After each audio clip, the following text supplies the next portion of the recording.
Welcome to my channel. आज हम Danish power company का एनालिसिस करेंगे। जैसा कि इंडियन गवर्नमेंट का फोकस रिन्यूएबल एनर्जी की ओर है, जिसके इंफ्रास्ट्रक्चर डेवलपमेंट के लिए डिफरेंट टाइप के इलेक्ट्रिकल आइटम की नीड होती है और ट्रांसफार्मर सेक्टर बहुत ही इम्पोर्टेंट कंपोनेंट है पावर एंड रिन्यूएबल एनर्जी के डेवलपमेंट के लिए। तो ट्रांसफार्मर की डिमांड काफ़ी ज़्यादा बढ़ी है और इस सेक्टर की कंपनी की sales, profit growth and order book इस सेक्टर की डिमांड को वैलिडेट कर रही है। दानिश पावर एक NSE SME new listed company है जो ट्रांसफार्मर सेक्टर से बिलोंग करती है। कंपनी ने आईपीओ के जरिए 198 करोड़ के फंड को रेज किया है। इस फंड को कंपनी एक्सपेंशन प्लान और डेट को रिड्यूस करने के लिए यूज कर रही है। अब हम कंपनी की स्ट्रेंथ या पॉजिटिव को जान लेते हैं। कंपनी टेलविंड सेक्टर से रिलेट करती है, जहां पावर और इलेक्ट्रिकल इक्विपमेंट की डिमांड बहुत ज़्यादा है, जिसके कारण ट्रांसफार्मर की डिमांड भी बढ़ी है। पावर जनरेशन के लिए कोल पर डिपेंडेंसी कम करने के लिए पूरा वर्ल्ड सोलर एनर्जी और विंड एनर्जी पर फोकस कर रहा है, जिसकी वजह से इन्वर्टर ड्यूटी ट्रांसफार्मर की डिमांड तेजी से बढ़ी है।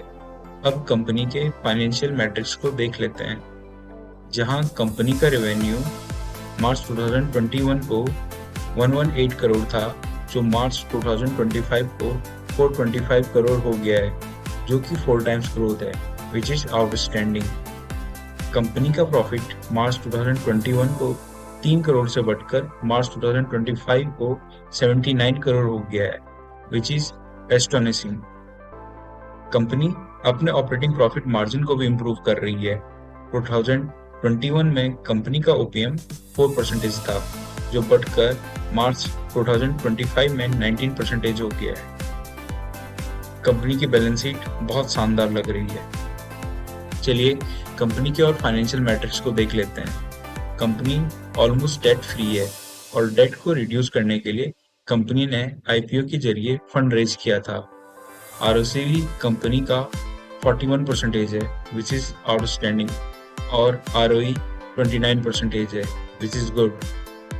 कंपनी अभी 34 के पी पर मार्केट में ट्रेल कर रही है, जो ना ही ज्यादा महंगी और ना ही ज्यादा सस्ती है।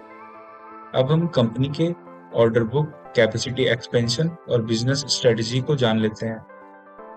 फेब 2025 में कंपनी के टोटल ऑर्डर बुक 400 करोड़ थी, और जिसमें वारी एनर्जी ने 100 करोड़ का ऑर्डर इन्वर्टर ट्रांसफार्मर के लिए दानिश को दिया था, जो कि सोलर एनर्जी का इम्पोर्टेंट इक्विपमेंट है।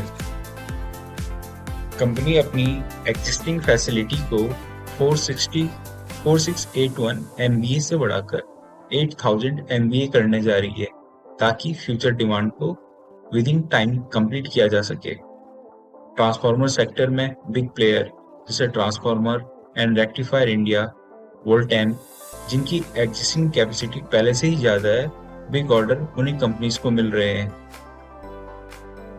जो Danish power strategically inverter duty transformer, जो कि सोलर और विंड एनर्जी का पार्ट है, पर फोकस कर रही है कि उसे रिन्यूएबल एनर्जी के प्रोजेक्ट मिले, जो कि एक अच्छा मूव है।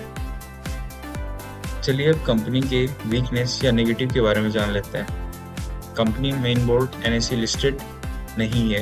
कंपनी ने खुद को एसएमई लिस्टेड करवाया है, जिसका मीनिंग है कि कंपनी के पास अभी इतना नेटवर्थ नहीं है जो उसे मेन बोर्ड लिस्टिंग मिल सके। एसएमई लिस्टेड कंपनी में लिक्विडिटी नहीं होती है, जिस कारण स्टॉक के प्राइस में काफी फ्लक्चुएशन होते हैं। दूसरा नेगेटिव पॉइंट ये है कि ट्रांसफार्मर सेक्टर में ऑलरेडी ही बहुत बड़े प्लेयर हैं, जिनकी एग्जिस्टिंग कैपेसिटी बहुत ज़्यादा है और उन्हें बड़े ऑर्डर मिल रहे हैं जो वो टाइमली पूरा कर सकते हैं।